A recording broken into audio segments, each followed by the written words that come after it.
I met a Gypsy. So, do you think Jett could go 1-1 at Motocross of Nations? Could he RV the thing? Yeah. Do you think Jett's that good? Bloody oath. So this is the thing about a Nations is you're a team. So then so let's say you qualify like at Teutschenthal, we qualified first. So That's right. So you got first gate pick. Yeah. So Ferris and I were, so you go to each person in. So it's me, Ferris, and Metcalf. So you go, well, Ferris is on 250. So you get first gate pick. I get 21st gate pick. Yeah. So in Europe, Teutschenthal is just like gate 1 just comes out and you sweep into the corner. Yeah. Like whole shots, man. You know? So that's a given thing. Like I could even start gate 1 and let everyone go and sneak around the inside and still get top 5 probably. Yeah. You know, like that's like the way the gates are. Yeah. In Europe, how they want it to be is almost like MotoGP. You qualify first, you're first. Yeah. So in Europe, to an extent, they want first qualifying to have the best gate pick. And that gate to actually mean something. Yeah. So that's how it is in Europe. So pretty much you just come out of the start and you just like sweep in. You've got Tim Guy, you've got Caroli. I've seen Caroli start from like gate 30 because he crashed in qualifying race and whole shot. There's dudes that can start.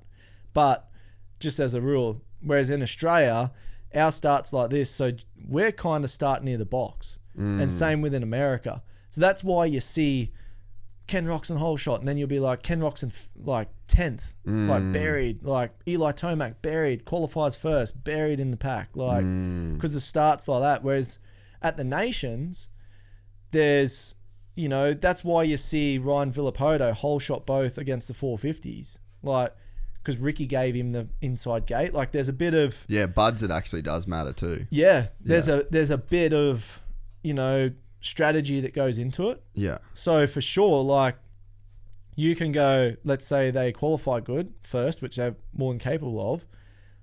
You sacrifice someone. Yeah. Like, so you'll be like, okay, Hunter starts gate 1 and then, you know, Jett starts gate 1. Gate Hunter 1. 21. Hunter 21. Yeah. So Hunter's going to have a hard time getting a start.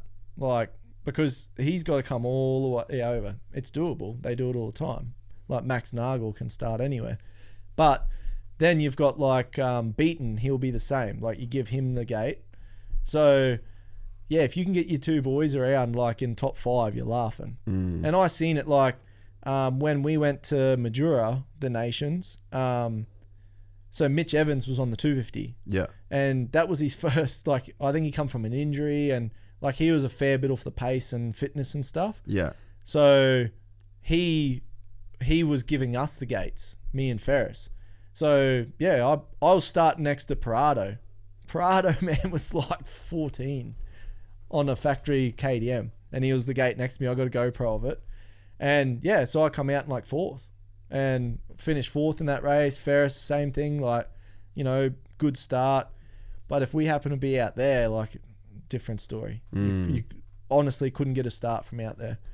So you've got that factor, and then you've got all these countries where they're like, oh man, we've only got one MXGP dude. So that's why you see, like, sometimes you'll see a country and there'll be like an MXGP dude and then there'll be 2 dudes you haven't heard of. Yeah. Like they probably don't even race World Championship. They're just racing like their state, like their country sort of stuff. So all of a sudden the top 10 gates sometimes won't be that good of riders. Oh. You know? Yeah, yeah. Like, because they're given the 250 dude who maybe no one's ever heard of. Yep. They're getting the insight. Yeah, right. Like, you know, you got like New Zealand, for example. Like, like you'll have Coops. Coops will be like a top 10 dude, and then the 250 dude will be getting lapped twice. You know, like you'll have that scenario. But he'll still get the good gate. Yeah. Well, it depends what their scenario is. A lot of the time they give it to Coops. Yeah. But yeah, so that's where we've always, it's like, it's hard. It's a hard thing because then you're like, I've never had that one time, with Mitch. Yeah. But the other nations I've done, the other 2, I've always been out. Yeah. Like, and you're out, way out. Like, Teutschenthal, I crashed the first turn, both motos, because I was next to Barsha. Who else? There was like DeSalle, because all the 250 dudes are up. Yeah, yeah. So we're all just screaming into this corner, and then no one's backing off. Yeah. So it makes it really cool. So you think that there's a good possibility that if we qualify decent and Jett gets that start, or gets that number one gate pick in both motos, but do you think that he can? Do you think speed wise and riding wise, he could go 1-1? Because man, we thought we'd never see that again after RV did it. But honestly, Jett believes he can do it. Yeah, I believe. For him, he's the thing that no one sort of thinks about is he's come from Europe. He's a Europe dude. So he's Euro trash. Yeah, for sure. Yeah, but he was in his man, yeah, he's ridden all these tracks, everything. Yeah, the years that he developed, when you really suck everything in, he was in Europe. Yeah, he was riding the deep sand tracks. He was riding the hard pack Italian tracks. He's been there. He's raced the EMX 3 class. So he's 2, sorry. Yeah. Yeah, I seen him at in Italy in the deep sand. It was hot as hell, and Stephen Clark was racing, old Scuba Steve. Yeah, he's a G. Scuba might have been 28 then. Yeah, and he was winning those races then, and yeah, young Jett just comes through and wins the race. You couldn't even see him stand up on the seat. He was 14, just so thin and just a kid. It was ridiculous. It was honestly his bike should have been lower. Just looked, the bike looked so big. Yeah. And he wins against, it's unlimited age, just unbelievable. So for me, yes, Jett can go out there and just go 1-1.